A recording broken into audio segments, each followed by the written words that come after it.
Արարատի մարզում խորթ մայրը դաժանաբար ծեծել է 1 տարեկան 2 ամսական երեխային։ Փոքրիկը կլինիկական մահ ախտորոշմամբ տեղափոխվել է Արաբկիր բժշկական կենտրոն։ Հիվանդանոցի մամուլի քարտուղար Տիգրանուհի Հարությունյանը Նյուզեեմին հայտնել է, որ փոքրիկը այժմ գտնվում է վերակենդանացման բաժանմունքում բժիշկների հսկողության տակ։ Թեև բժիշկներին հաջողվել է վերականգնել երեխայի սրտի աշխատանքը, նրա վիճակը շարունակում է մնալ ծայրահեղ ծանր։ Ներքին գործերի նախարարությունից հայտնել են, որ նախաքննության շրջանակներում 1 մարդ հավանաբար երեխայի խորթ մայրը արդեն ձերբակալվել է։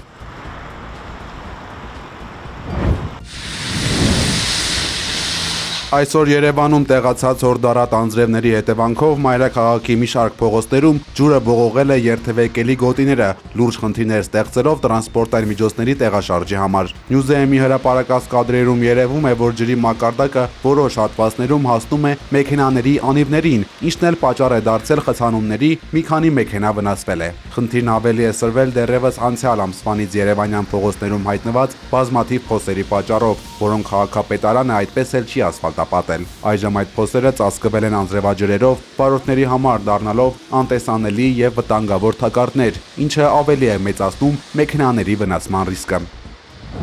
Ժողովից հետո ժողովուրդ։ Ամենայն հայոց կաթողիկոս Գարեգին II Վայոց ձորի թեմի առաջնորդ Նիկոլ Փաշինյանի հակագեղեցական արշավին միացած 10 եպիսկոպոսներից Աբրահամ arczepiskopos Մկրտչյանին ազատել է թեմակալ առաջնորդի պաշտոնից։ Թեմակալը հենց ինքն է գրավոր եւ բանավոր դիմումներ ներկայացրել։ Թեմի առաջնորդական տեղապահ է նշանակվել Սունյաց թեմի առաջնորդ Գերաշնորհ Տեր Մակար եպիսկոպոս Հակոբյանը։ Սրբազանների հիմնական պարտականություններին զուգահեռ համատեղության կարգով կիրականացնի նաեւ Վայոց ձորի թեմակալ առաջնորդի լիազորությունները։ Ավելի քան 24 ժամ Հայաստանի առաջին նախագահ Լևոն Տեր-Պետրոսյանի տունն ու գրասենյակը հոսանքազրկված լինելու փաստին արձագանքել է ՀԵՑ-ը։ Պարզաբանման մեջ նշվում է, որ հոսանքազրկումն արել է Յուվենթուս ֆուտբոլի ակադեմիայի մասնաշենքի կառուցապատող կազմակերպությունը, որն առանց ՀԵՑ-ի հետ համաձայնեցման ապա մոնտաժել եւ քանդել է տրանսֆորմատորային ենթակայանին կից շինությունը, վնասելով ենթակայանի պատերը եւ տանիքը։ ՀԵՑ-ը խոստացել է ժամեր անց էլեկտրամատակարարումը վերականգնել։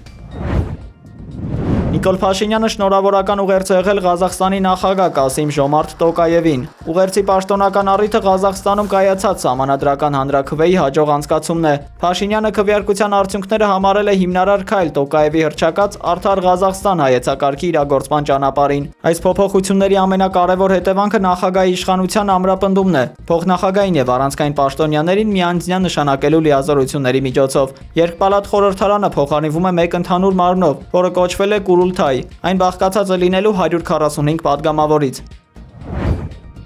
Ադրբեջանական բանտապահներն ընդհատել են Ռուբեն Վարդանյանի հեռախոսազրույցը ընտանիքի հետ, երբ նա հրապարակային կոչով դիմել է Ադրբեջանի մարդու իրավունքների պաշտպան Սաբինա Ալիևային։ Ինչու՞։ Ես պարզապես չեմ կարողանում զանգահարել Ադրբեջանի օմբուդսմենին։ Խնդրում եմ, շարունակենք։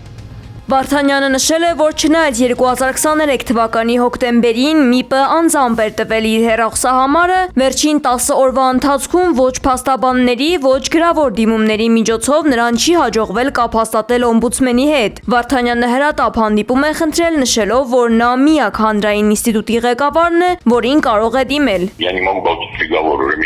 Ես արդեն 1 ամիս է չեմ կարողանում ստանալ դատավճիռը, ոչ ռուսերեն, ոչ հայերեն, ոչ ադրբեջաներեն։ Ես չգիտեմ, թե ինչի համար են ինձ դատապարտել եւ որ հոդվածներով։ Ես խնդրում եմ ձեզ հետ հանդիպում, որպեսզի հնարավորություն ունենամ այս ամենը քննարկել, որովհետեւ ցավոք Կարմիր խաչը հեռացել է։ Այստեղ չկա որևէ այլ կառույց, որը կարող է մեզ հետ կապի մեջ լինել։ Իսկ Հայաստանի կառավարությունն այստեղ չունի այլ ներկայացուցչություն եւ զբաղված է ներկրումներով։ Այս խոսքերից հետո ադրբեջանցի բանտապահները անջատել են հեռախոսակապն ու Վարդանյանին թույլ չեն տվել ավարտել խոսքը։ Հեռախոսազրույցի այս հատվածը հրապարակել է նրա ընտանիքը։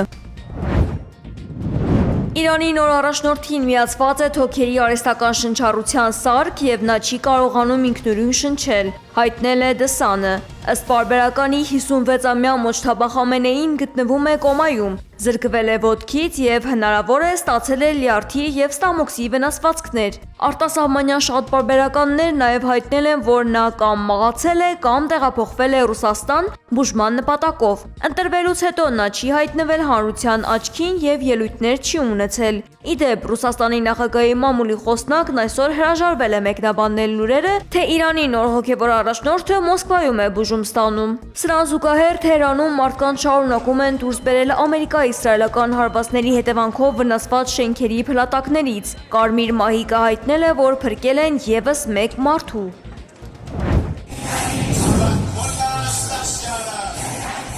Իրանի Խորամաբադ քաղաքում հազարավոր մարդիկ են դուրս եկել փողոց երկրի նախկին գերագույն առաջնորդ Ալի Խամենեիի սպանության 15-րդ օրվա առիթով։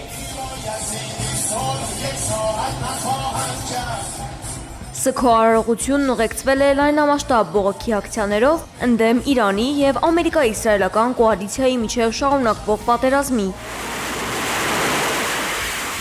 Իրավիճակն առավել է լարվել ռազմական գործողությունների ակտիվացման ֆոնին։ Ամերիկյան Աբրահամ Լինկոն ավիակիրն արդեն նավարկել է Իրանի ափերին շատ մոտ։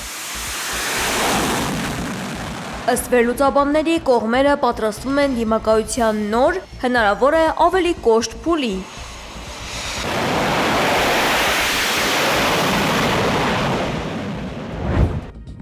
Իսրայելական բանակը հայտարարել է Լիբանանի հարավում ցամաքային գործողությունների մեկնարկի մասին։ Ալ Ջազիրայի հաղորդմամբ վաղ առավոտից Իսրայելը Լիբանանի Խիամ բնակավայրի ուղղությամբ իրականացրել է առնվազն 3 օդային հարված։ Խիամը, որը գտնվում է Բարձադիր գոտում, իսրայելական սահմանից եւ Լիտանի գետից ընդամենը մի քանի կիլոմետր հեռավորության վրա, հնարավորություն է տալիս վերահսկել հյուսիսային Իսրայելն ու հարակից լիբանանյան հարթավայրերը։ Ըստ վերլուծաբանների, Իսրայելը փորձում է կտրել Հեզբոլահի մատակարարման ուղիները։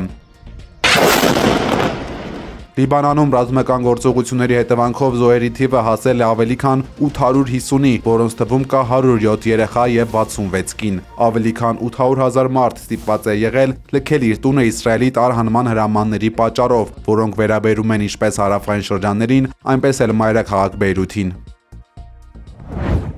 No, we never asked for a ceasefire. And we have never Իրանը կկռվի մինչև Թրամփը հասկանա, որ այս հակամարտությունը սխալ է եւ անօրինական, հայտարարել է Իրանի արտգործնախարար Աբբաս Արաղչին։ Նա շեշտել է, որ երկիրը երբեք չի խնդրել հրադադար կամ բանակցություններ վարել։ comes to the point that this is Արաղչու խոսքով Իրանը պատրաստ է կռվել այնքան ժամանակ, որքան կպահանջվի։ Այստեղ ոչ ոք չի հաղթի, ասել է նախարարը։ Իսրայելի ռազմաօդային ուժերը շարունակում են Իրանում հայտնաբերել եւ հարվածել բասիչ խմբավորման զինյալներին։ Եվրամիության անդամ երկրները քննարկելու են, թե ինչ կարող է անել եվրոպական կողմը բաց պահելու Հորմուզի նեղուցը։ Բրյուսելում լրագրողների հետ զրույցում հայտարարել է Եվրամիության արտաքին գործերի եւ անվտանգության քաղաքականության հարցերով բարձր ներկայացուցիչ Կայա Կալասը։ Նրա խոսքով իրենց շահերից է բխում նեղուցի բաց լինելը եւ այդ պատճառով պետք է գործողություններ ձեռնարկեն։ בלבנון אנחנו תוקפים כל הזמן. היום השמדנו מפקדות של כוח Իսրայելի պաշտպանության բանակի խոսնակը հայտարարել է, որ Իսրայելը տեղեկություն չունի Իրանի նոր հոգևոր առաջնորդ Մոջթաբա Խամենեիի գտնվելու վայրի մասին, սակայն նախազգուշացրել է, որ Իսրայելի համար սպառնալիք ներկայացնող յուրաքանչյուր ոք կոչնչացվի։ חיזבאללה בלבנון הוא חלק מכוח קוץ והוא פועל Նրա օրյունը կլինի իր գլխին, մենք կհարվածենք նրան, շեշտել է խոսնակը, նշելով, որ Իսրայելի թիրախների թիվն ամեն օր ավելանում է։ ԱՄՆ նախագահ Դոնալդ Թրամփը հայտարարել է, որ ռազմական առումով Միացյալ Նահանգներն արդեն ըստ էության հաղթել է Իրանին։ Ըստ նրա, իրանական օդուժը, նավատորմը եւ հակաօդային պաշտպանության համակարգերն ամբողջությամբ շարքից դուրս են բերվել, իսկ երկրի ղեկավարությունը մի քանի անգամ հայտնվել է հարվածների թիրախում։ Թրամփը նշել է, որ Իրանն այլևս չունի գործող հակաօդային պաշտպանություն եւ չի կարող լուրջ դիմադրություն ցույց տալ։ Механизма, который будет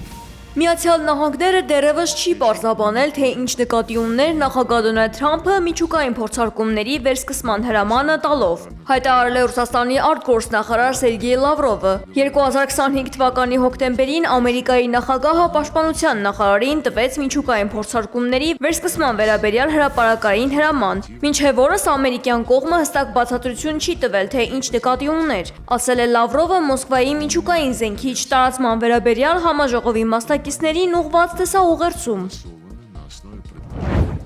A friend of mine, really for a long time. Դոնալդ Թրամփը նոր վերջնագիր է ներկայացրել Պեկինին ամսվա վերջին նախատեսված գագաթնաժողովից առաջ։ Սպիտակ տունը Չինաստանից պահանջում է անհապաղ ռազմական եւ դիվանագիտական աջակցություն Հորմուզի նեղուց նապաշրջափակելու հարցում։ Նավթային այս ուղու փակումը նպաստել է նավթի համաշխարհային գների կտրուկ աճին։ Միացյալ Նահանգների նախագահը սպառնում է հետաձգել Սին Ցինփինի հետ հանդիպումը, եթե իր պահանջը չկատարվի։ Սակայն Պեկինը շտապելու պատճառ չունի, քանի որ կուտակել է վառելիքի հսկայական պաշարներ եւ դիվերսիֆիկացրել է ներկրման ուղիները։ Թրամփի լծակները թույլատրել են նաև երկրի ներսում սակագների հարցում Գերագույն դատարանի սահմանափակումների պատճառով։ Վաշինգտոնի փորձերը սեփական սկսած պատերազմի ռիսկերը կիսել այլոց հետ Չինաստանում արժանանում է բացահայտ հեգնանքի։